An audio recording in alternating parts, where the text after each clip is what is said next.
Thank you, everyone. So at the end of these 5 minutes, you're going to know why we need energy systems-based research, and you'll know how we produce data for government decision makers who are making important policy to eliminate greenhouse gases.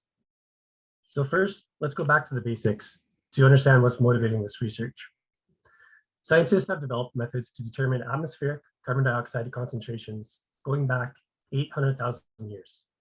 So we can see the data trends between 800,000 years ago and the 1900s. Now let's take a look at the temperature fluctuations over the same period. Is anything striking to you about how similar these two are? And if you look at the data closer, you'll find that the temperature trends lag the carbon dioxide trends. One clue that carbon dioxide is driving the temperature changes, and they correlate very closely.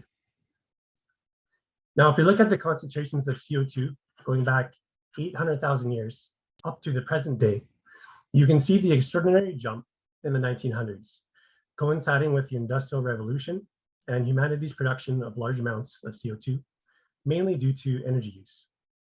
So we need to change the way that we're using energy in order to reduce carbon dioxide and other greenhouse gases. So why look at electricity generation? It's a large producer of greenhouse gases, accounting for 10% of our national emissions, but it's also a large consumer of water, consuming 10% of all the water that's used in Canada. And it provides 16% of Canada's energy.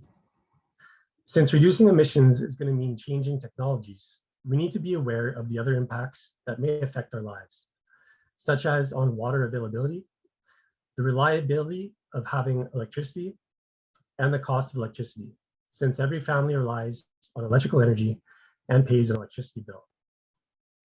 So how do we approach working on these problems of how to decarbonize? So step one, we think about what are all the possible alternative energy pathways that can decarbonize energy but still allow us to keep our quality of life. Step two, we engineer an energy systems model to simulate energy use and energy production technologies over the next 30 years.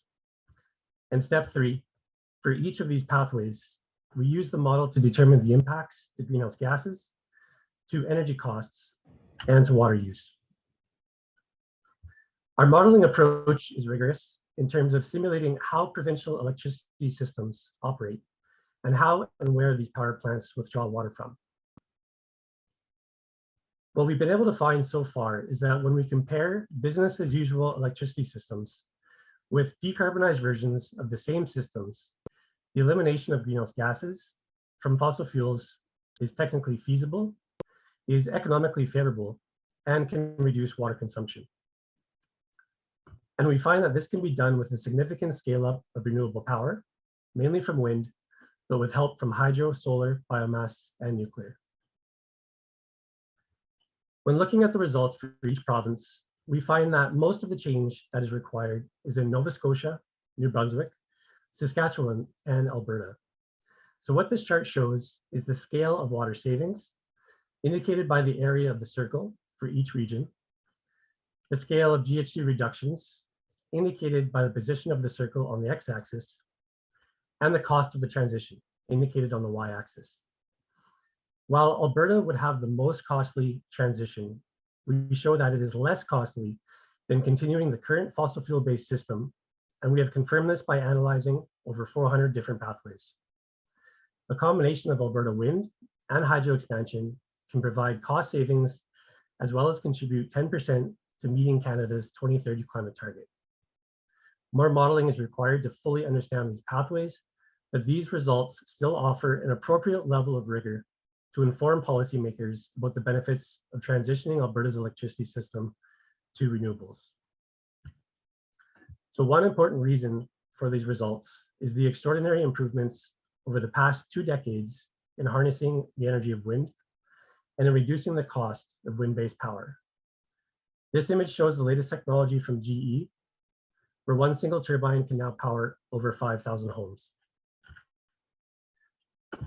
I'd like to acknowledge the funders of this research, and I'd like to thank you for your time today.